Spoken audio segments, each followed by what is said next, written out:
할렐루야. 한 주간도 평안하셨습니까? 세상은 요란하지만 우리의 영혼은 잠잠하게 주님 바라보고 또 그때 평안이 임하시기를 축복합니다. 더욱더 우리 시온찬양대의 성령 충만한 귀한 기쁨 가운데 귀한 찬양 감사하고 따라서 하시겠습니다. 위기는 승리의 기회. 네, 오늘 위기는 승리의 기회라는 제목으로 함께 말씀을 나누겠습니다.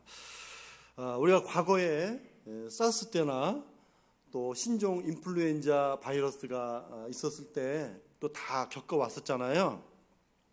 그렇게 유행했을 때처럼 이번 코로나도 또 그렇게 사라지겠지, 또 그렇게 사라지지 않을까라고 했는데 벌써 4개월이 되었고 또 오늘은 7월 첫 주가 되었습니다. 자, 모든 나라들이 다 당황하고 경제적 어려움이 전 세계적으로 우리 한국에도 들어왔고, 그러나 여러분 우리 한국교회에도 참 위기가 찾아왔죠. 여러분, 세상의 전염병은 교회와 성도에게도 무관하지 않습니다. 예, 정치가들이 정치를 어떻게 하느냐, 또 경제가 어떻게 돌아가느냐, 정책을 어떻게 세우느냐에 따라서 교회와 성도도 영향을 받죠. 예, 영향을 받는 거예요. 그런데 여러분, 교회의 위기가 무엇일까요? 여러분, 교회에 원론적으로 들어가야 되죠. 교회는 부름받은 사람들의 모임입니다. 부름받은 사람들의 모임. 부름받은 사람들의 모임. 이 공동체에서 예배의 본질이 퇴색이 된다면 교회의 위기예요. 세상 사람, 믿지 않는 사람, 강팍한 사람들의 말은 다른 것이 위기 아니냐라고 얘기를 하지만, 그러나 분명히 정신을 똑바로 차리고 박힌 교회나 목회자라면 교회의 위기는 예배의 본질이 퇴색해지는 것이다. 그게 가장 큰 위기로 삼는 거예요. 자, 여러분, 한국에서 코로나는 신천지를 기점으로 해서 급속하게 퍼졌습니다. 그런데 확산된 이유가 뭐죠? 모여 있었기 때문이라는 거예요. 그래서 그 모여 있다는 거, 모임이라는 것 때문에 교회에 모이는 것, 이 우리 교회도, 이 한국 교회도 모이는 것이 사회적인 비난거리가 되는 것이죠. 그래서 이 코로나라고 하는 광풍 속에서 교회의 위기, 예배의 퇴색, 그걸 생각하면 여러분, 정말 광풍 속에서 우리 찬양대 찬양처럼 그 모든 풍랑 속에서 주님과 함께 날아올라야 되는데, 광풍 속에서 가라지가 날리듯이, 쭉정이가 날리듯이 믿음이 상실되어 날아가 버린다면 정말 그것은 교회의 위기라고 할 수가 있겠죠. 그래서 지금 이 시대에 이 믿음을 붙드는 것이 교회의 큰 과제요, 큰 숙제라고 할 수가 있어요. 교회 학교도 마찬가지예요. 여러분, 예전에 우리 믿음의 부모들이 그냥 학교에 보내고 교회에 맡겨버리면 그만이다라고 했는데요, 이제는 그런 시대가 지나갔습니다. 여러분, 그런 시대는 이제 끝날 거예요. 자녀들의 신앙교육은 벌써부터 교계에서 또 신학교에서 가정교육의 중요성을 굉장히 강조하고 책도 많이 나왔거든요. 부모교육의 중요성. 이제 자녀들의 신앙교육이 이제는 가정으로 옮겨집니다. 교회에서 가정으로. 부모에게 향한단 말이죠.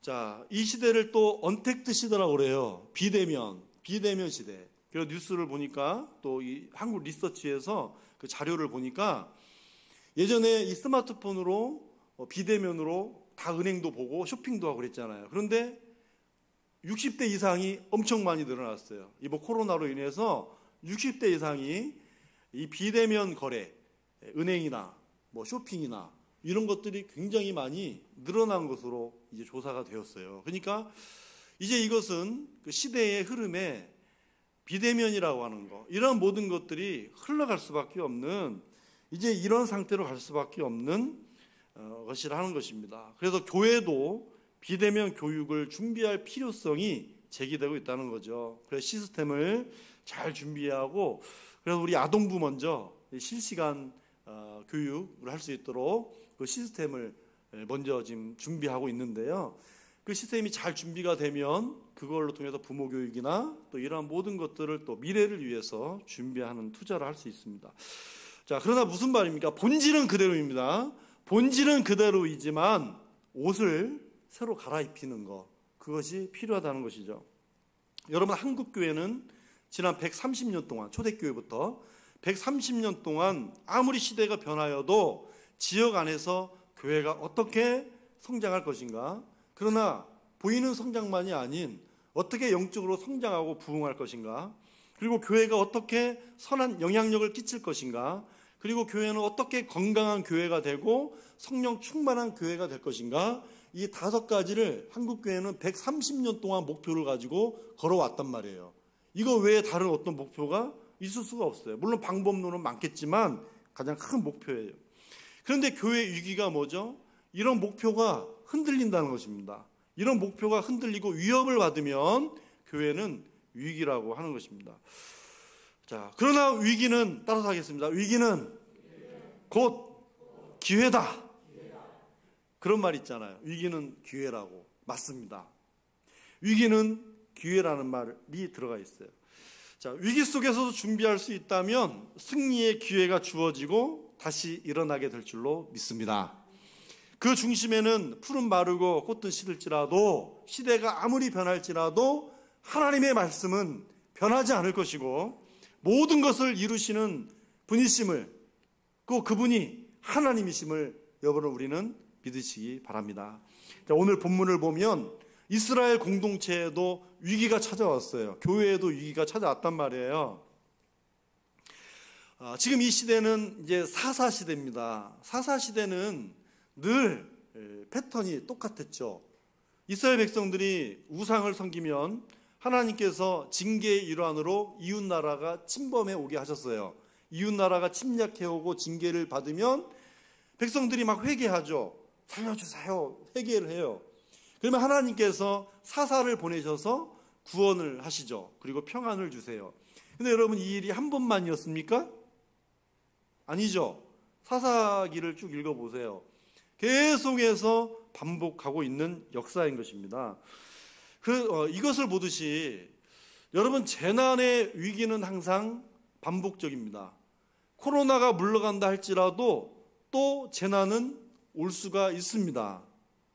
언제든지 재난의 위기는 반복적으로 올 거예요.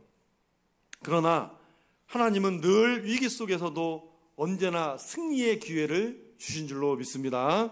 오늘 말씀도 이 승리의 기회를 주시고자 미디안 연합군과의 전쟁의 위기 앞에서 하나님께서 기드온과 300용사들을 준비하시는 과정의 말씀이에요. 오늘 이 말씀을 통해서 저와 여러분은 하나님께서 어떻게 위기를 승리의 기회로 만들어 가시는지, 그리고 어떤 믿음으로 이 시대의 위기를 극복하면서 승리할 수 있는지 함께 말씀을 나눌 때 이 시간에도 큰 은혜가 함께 하시기를 축복합니다. 첫째는 위기에서 승리의 기회는 하나님의 손에 달려 있습니다. 우리 2절 상반절을 같이 읽겠습니다. 여호와께서 기드온에게 이르시되 너를 따르는 백성이 너무 많은즉 내가 그들의 손에 미디안 사람을 넘겨주지 아니하리니. 그렇습니다. 여러분, 저 말씀 보면 하나님께서 기드온에게 뭐라고 말해요? 너를 따르는 백성이 너무 많은즉 내가 그들의 손에, 그들이 누구죠? 백성들이죠. 이스라엘 백성들의 손에 미디안 사람을 넘겨주지 아니하겠다. 여러분, 이 말이 뭘까요? 너를 따르는 백성이 너무나 많기 때문에 승리를 주지 않겠다. 황당하죠? 이거 황당한 말이잖아요. 아니, 너무나 많아서 승리를 줄 수 없대요. 지금 미디안만 있는 것이 아니라요, 아말렉과 동방의 모든 사람, 동방의 모든 어떤 잡족들이 다 함께 연합군을 이루어서 지금 공격을 준비하고 있는 거예요. 우리 7장 12절을 같이 읽겠습니다. 미디안과 아말렉과 동방의 모든 사람들이 골짜기에 누웠는데 메뚜기의 많은 수와 같고 그들의 낙타의 수가 많아 해변의 모래가 많은 같은지라. 얼마나 많다고요? 메뚜기 떼와 같고 낙타의 수가 해변의 모래와 같다는 거예요. 그러면 도대체 메뚜기 떼는 셀 수가 없고 해변의 모래도 셀 수가 없는데 얼마만한 양일까? 얼마만한 얼마만큼 있을까 궁금하잖아요. 우리 사사기 8장 10절을 같이 읽겠습니다. 이때에 세바와 살문나가 갈골에 있는데 동방 사람의 모든 군대 중에 칼든 자 12만 명이 죽었고 그 남은 15,000명가량은 그들을 따라와서 거기에 있더라. 자, 저거 전쟁의 결과예요. 이긴 결과거든요. 자, 죽은 자가 몇 명이에요? 12만 명이에요. 남은 사람은 15,000명이래요. 그럼 합이 얼마예요? 복잡합니까? 너무 아침부터? 네. 최소 13만 5천 명이 지금 모여 있다는 거예요. 최소 13만 5천 명이. 그에 반해서 오늘 읽은 이 3절 말씀을 보시면, 자, 지금 이스라엘은 다시 돌아간 사람이 2만 2천 명이 있었고 남은 자가 10,000명이니까 이스라엘 백성들은 몇 명이에요? 3만 2천 명이 모여 있다는 거죠. 무려 10만의 차이가 나잖아요. 10만 명 이상의 차이가 나는데, 그런데 하나님은 너를 따르는 백성이 많아도 얼마나 많다? 너무나 많다는 거예요. 많아도 너무나 많다는 거예요. 너무나 많다고. 자, 그러면 이렇게 말씀하시는 하나님의 뜻이 무엇일까요? 우리 2절 하반절을 읽겠습니다. 이는 이스라엘이 나를 거슬러 스스로 자랑하기를 내 손이 나를 구원하였다 할까 함이니라. 자, 여러분 13만 5천에 비할 수가 없죠. 3만 2천이 10만 명이나 차이가 나는데 13만 5천에 비할 수 없지만 3만 2천 명은 그래도 기드온이나 백성들이 자신감을 갖기에 충분한 숫자였다는 거예요. 충분히 자신감을 가질 수 있는 숫자였다. 우리가 이렇게 많이 모여 있으니 그래도 뭔가 해낼 것 같다 그 말이죠. 뭔가 해낼 것 같다. 그런데 여러분, 하나님이 승리를 주셨어도, 하나님이 3만 2천 명을 가지고 승리를 주셨어도 이스라엘 백성들은 내 손이 우리를 구원하였다라고 말할 가능성이 있다 없다? 있다는 거예요. 충분히 그럴 가능성이 있다는 걸 하나님이 보신 것입니다. 그러면 지금 하나님의 뜻이 뭐예요? 지금 하나님의 뜻은 이 전쟁을 통해서, 이 위기를 통해서 보여주시고자 하신 하나님의 뜻은 이 전쟁이 누구에게 속하여 있는가? 이 전쟁의 승패가 누구에게 달려있는가를 보여주시고자 함인 것입니다. 너나 너 자신을 따르는 사람의 손이 아니라 나의 손으로 구원함을 보여주시겠다. 이것이 하나님의 뜻이었습니다. 그런데 이 말씀을 한번 잘 주의 깊게 보면 하나님은 숫자와 관계없이 이미 승리를 전제하고 말씀하고 계시잖아요. 네. 그래서 우리는 하나님, 아직 싸우지도 않았는데 벌써 이긴 것처럼 말씀하세요? 라고 질문할 수 있지만 맞습니다. 여러분이 이 위에서 승리는 하나님의 손에 이미 결정된 줄 믿으시기 바랍니다. 여러분, 세상에 자랑할 만한 지식도 있고 전문가도 많고 기술도 있고 지혜도 있죠. 대안도 제시할 수가 있어요. 그러나 가지고 있는 것 가지고 교만하기보다 조금 모자람을 가지고 하나님 앞에 겸손하게 의지하여 기도하고 주님의 도구가 되는 일이 더 복된 일이 아니겠습니까? 어차피 하나님께서 하시는 전쟁에서 숫자는 아무런 의미가 없습니다. 위기가 있지만 저와 여러분은 하나님께 속해 있음을 믿으십니까? 우리 믿음의 사람들은 첫째도 둘째도 셋째도 어떤 위기 속에서도 승리의 관건은 하나님의 손에 달려있음을 믿으시기 바랍니다. 둘째로, 끝까지 담대한 자에게 승리의 기회를 주십니다. 어떠한 사람에게요? 끝까지 담대한 사람에게. 자, 우리 3절을 같이 읽겠습니다.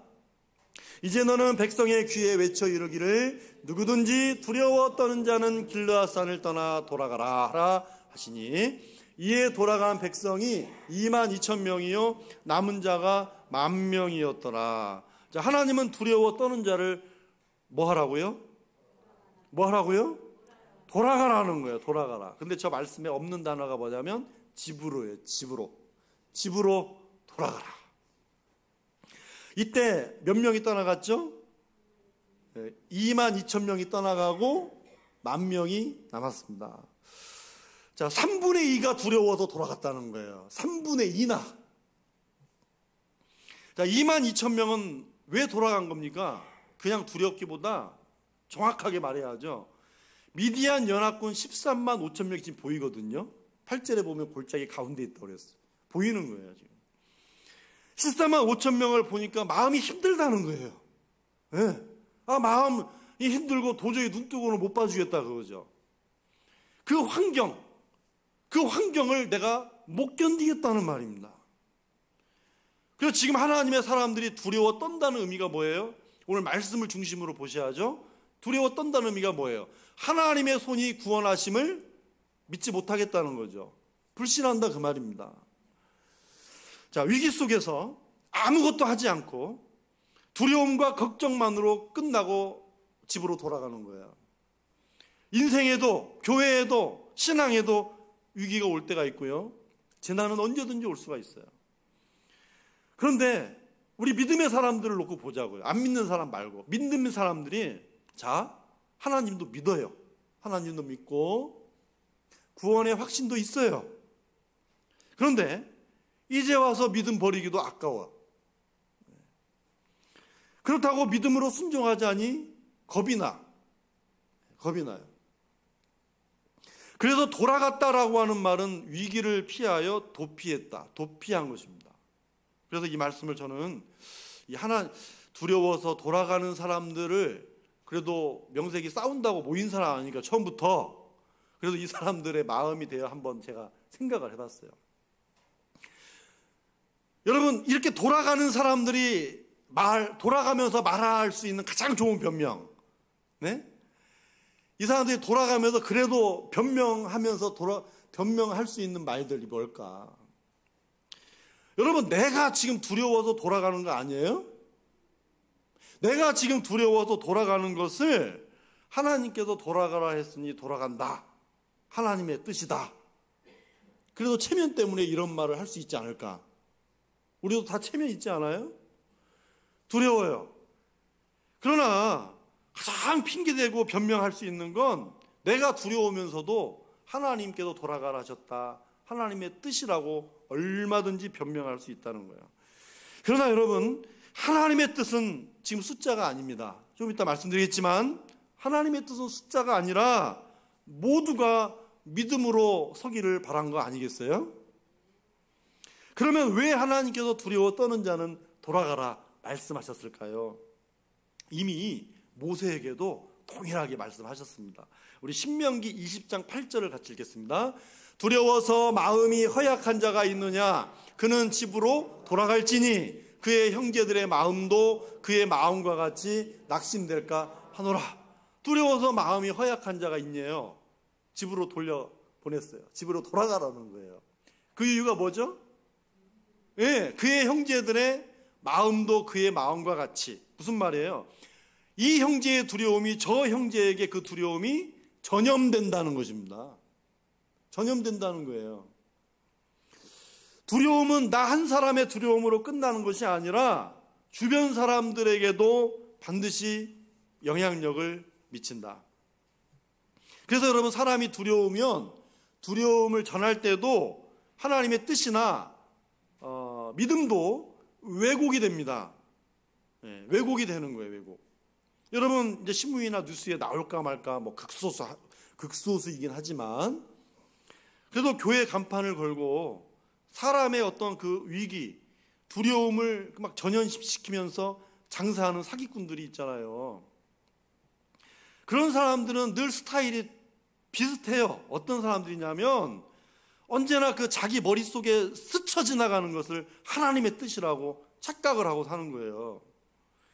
그래서 기도 며칠 하고는 신비한 능력을 가진 사람처럼 하나님이 이렇게 말씀하셨다고, 하나님이 이렇게 하라 그랬다고, 심지어 다른 사람들을 향해서 하나님이 이렇게 말씀하셨다고 말씀하실 수도 있지만 대부분 정상적이라면 자기만의 비밀로 갖고 있는 거예요. 그리고 그 뜻이 이루어지는가 지켜보는 거예요.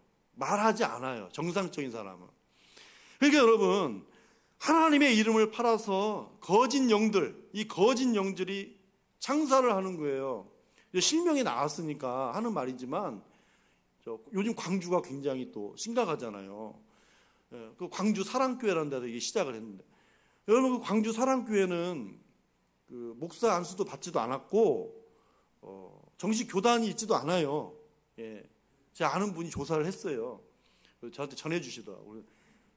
교단도 없고 목사 안수도 받지 않았어요. 근데 어떤 뉴스를 또 같이 덧붙여서 보니까 누군가 안수를 준 사람이 있대요. 근데 그 사람이 누구냐면 2012년도에 고 최진실, 죽은 최진실의 영혼을 불러다 놓고 배열한다고 하는 그런 영매 역할을 하다가 또 이단으로 규정된 사람이라는 거예요. 웃기죠? 이상해. 희한해요. 그러니까 그런 사람들, 여러분 하나님 이름을 팔아가지고 거짓 영들, 그 거짓 영들이 장사를 하는 거, 하나님의 이름을 망령되이 일컫는 것입니다.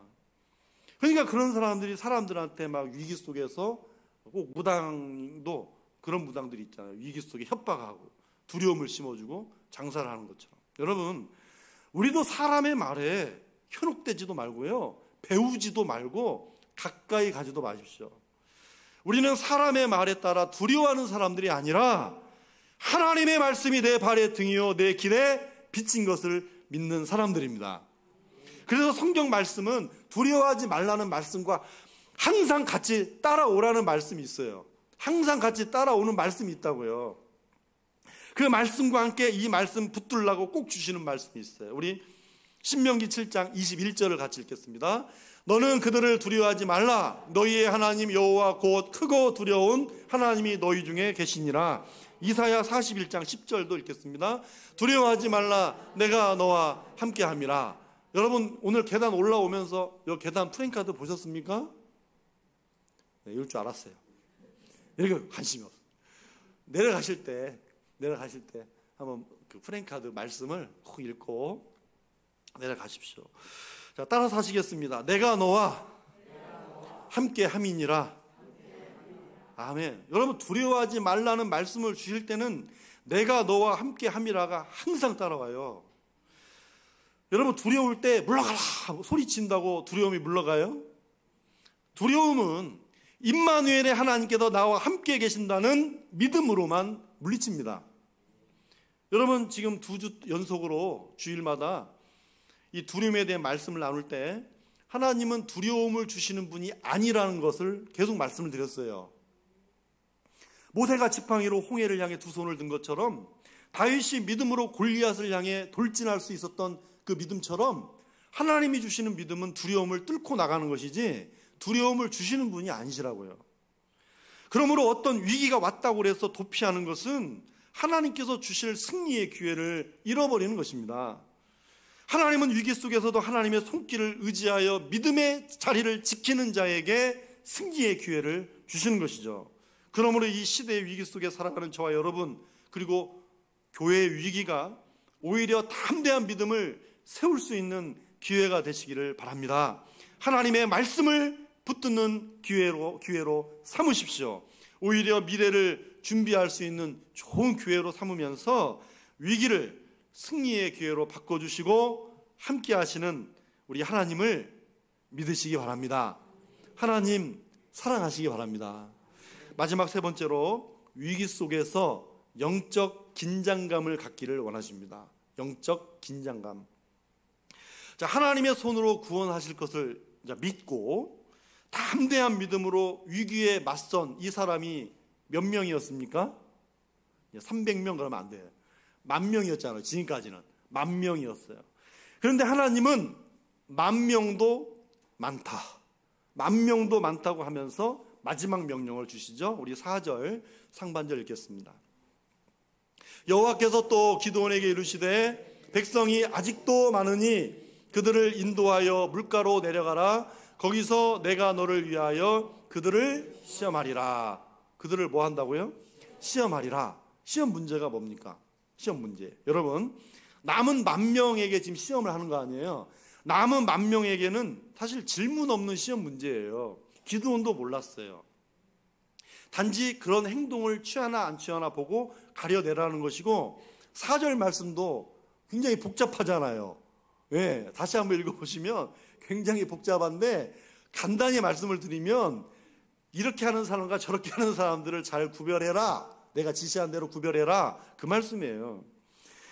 자, 어떤 사람들로 나누라는 거예요? 단순히 그냥 개가 핥아먹는 사람과 그리고 무릎을 꿇고 먹는 사람과 구분하라는 거죠. 자, 우리 5절을 같이 읽겠습니다. 이에 백성을 인도하여 물가에 내려가매 여호와께서 기드온에게 이르시되 누구든지 개가 핥는 것 같이 혀로 물을 핥는 자들을 너는 따로 세우고 또 누구든지 무릎을 꿇고 마시는 자들도 그와 같이 하라 하시더니, 일단은 갈라 놓으라는 얘기죠. 일단 구분을 해 놓으라는 얘기예요. 그리고 어떤 결과가 나왔습니까? 6절을 또 같이 읽겠습니다. 손으로 움켜 입에 대고 핥는 자의 수는 300명이요 그 외의 백성은 다 무릎을 꿇고 물을 마신지라. 자, 300명은 핥아먹고 몇 명? 9,700명은 무릎을 꿇고 물을 마셨다는 거예요. 그러면 우리 같으면 이제 마지막 선별이잖아요. 그럼 여기에서 하나님은 누구와 싸우라고 하시겠구나. 누구를 어떤 사람과 싸우라고 기대하시겠어요? 9,700명. 그렇죠? 9,700명을 우리는 기대할 거예요. 그런데 하나님은 9,700명은 집으로 돌아가게 하라. 자, 우리 7절을 같이 읽겠습니다. 7절. 여호와께서 기드온에게 이르시되 내가 이 물을 핥아먹은 300명으로 너희를 구원하며 미디안을 내 손에 넘겨주리니 남은 백성은 각각 자기의 처소로 돌아갈 것이니라 하시니. 그래요. 물을 핥아먹은 300명으로 구원하시겠다 말씀하십니다. 하늘이 노래지죠. 자, 그러면 하나님께서 이 방법을 사용하신 이유가 뭘까요? 이게 이제 역사적이고 또 그 문화적인 어떤 그런 배경들이 있어요. 당시에 특히 애굽에서 이 개라고 하는 동물은 굉장히 민첩하고 경계심이 강한 동물로 이제 인식을 했습니다. 왜냐하면 그 애굽의 나일강에는 악어가 살기 때문에 이 개들이 물을 마시려면 굉장히 예민하게 경계를 아주 잘 세우고 물을 먹는 그런 습관들이 더 심했다 그래요. 그러니까 여러분, 하나님은 미디안 연합군이 골짜기 바로 아래에 있을 때 상황과 때를 분별할 줄 알고 경계심을 늦추지 않는 300명으로 최종 선발을 한 것입니다. 그러니까 오늘 본문의 300명은 어떤 사람들입니까? 위기 속에서 좌우를 분별하고 경계하는 영적 긴장감을 가졌다. 그래서 8절 말씀에 미디안 연합군이 골짜기 가운데 있었다 그랬잖아요. 괜히 이 말씀이 나온 게 아니에요. 그 골짜기에 있는 것을 보는 이 하나님의 백성들이 어떻게 물을 마시느냐, 그걸 보셨다라고 하는 것이죠. 그런데 여러분, 이 말씀을 보실 때 32,000, 22,000, 10,000명, 300명이라고 하는 이 숫자에 초점을 맞추지 마십시오. 여러분, 우리가 꼭 그러면 300명에 맞춰야 됩니까? 그런 거 아니잖아요. 꼭 300명에 이게 숫자가 중요한 게 아니에요. 여러분, 지금 내가 이 10,000명과 같이 담대한 믿음을 가지고 있는가?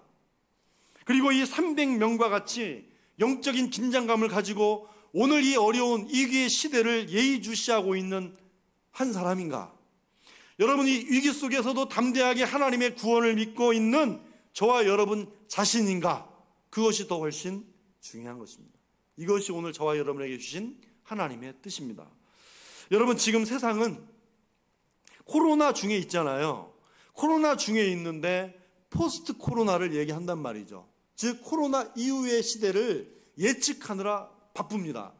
그래서 TV에 광고나 뉴스에 보면 계속해서 코로나 이후에 경제가 어떻게 변화가 될 것인가, 이런 것들을 계속해서 변화되는 것을 강조하고 광고하고 있잖아요.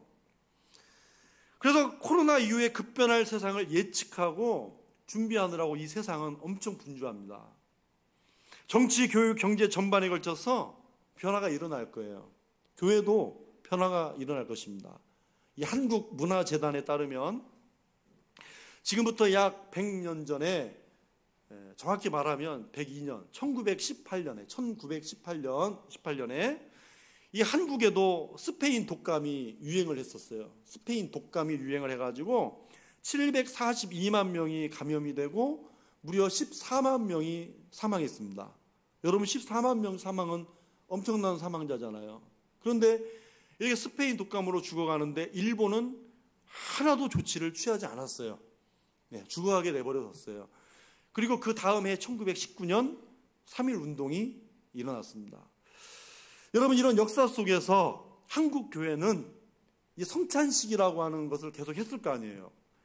한국 교회가 이런 스페인 독감, 이런 여러 가지 국난 위기 속에서 성찬식의 형태를 바꿨습니다. 여러분, 예수님은 제자들에게 빵을 찢어서 나눠줬습니다. 그렇죠? 잔을 높이 들고 예수님이 마시고 이 잔을 제자들이 돌려가면서 마셨어요. 한국 초대교회도 큰 빵을 찢어서 큰 잔에 찍어 먹든지 돌려 마셨단 말이에요. 그러나 이 스페인 독감으로 우리가 지금 하고 있는 성찬식, 떡을 잘라서 한 사람씩 개인적으로 집어 먹을 수 있게, 잔도 따로 각자 먹을 수 있게 바뀐 것이죠. 그때부터. 여러분, 전염병 때문에 교회의 어떤 성례식, 성찬식도 바뀌게 되고 예배 형태도 바뀌게 되고 교회 학교의 교육도 바뀌게 되는, 전염병이 좋은 건 아니지만 그러나 이런 위기나 이런 전염병이 한 번씩 터질 때마다 이 사회에 변화가 있었다는 거죠. 교회도 변화가 있었다는 거예요. 그러나 이제 인공지능 시대에 인공지능이 발전하면서 이것과 함께 더욱더 변화되는 시대가 오게 될 거다 하는 것이죠. 그러나 여러분, 아무리 시대가 변화가 되고 또 어떤 위기가 있다 할지라도 인간의 뜻이 하나님의 뜻을 대신할 수 없잖아요. 모든 구원은 하나님으로부터 옵니다. 구원의 하나님이 함께 하신다는 믿음으로 담대하게 서되 이 위기 속에서 영적 긴장감을 가지고 준비할 때 위기를 승리의 기회로 바꾸게 될 줄 믿습니다. 우리 믿음이 가라지가 흩날리듯 어디로 사라지면 안 되겠잖아요. 가라지가 흩날리듯 두려움으로 불신으로 날아가지 않도록 더욱 분별하여서 우리가 준비해야 할 것입니다. 위기는 하나님께서 승리의 기회와 또 새로운 변화를 주는 그런 축복으로 변화될 수가 있습니다. 오히려 위기를 승리의 기회로 바꿔주시는 하나님의 역사를 기대하시고 기도하시기 바랍니다. 저와 여러분은 주 안에서 위기를 극복하고 승리하는 공동체로 다시 일어설 줄로 믿습니다. 기도하겠습니다. 하나님 아버지, 구원의 능력이 하나님께 있음을 믿습니다. 하늘로부터 내려온 우리 하나님의 거룩한 능력이 오늘도 이 위기 속에 살아가는 한국교회, 그리고 우리 산소망교회, 그리고 우리 교회의 모든 사랑하는 우리 복된 믿음의 식구들, 우리 성도들, 하나님이 함께 하신다는 믿음으로 강하고 담대한 믿음 주시옵시고 영적인 긴장의 끈을 놓지 않고 위기를 승리의 기회로 이끄시는 하나님을 바라보게 하여 주시옵소서. 우리 교회도 이 시대의 위기 앞에서 평안하여 든든히 서가게 하여 주옵시고 한국교회와 또 섬기는 이들, 그리고 우리 교회 성도들이 10,000명과 같은 이 담대함, 300명 같은 영적 분별력을 가지고 하나님의 구원을 나타나게 하여 주시옵소서. 감사합니다. 예수님의 이름으로 기도하옵나이다. 아멘.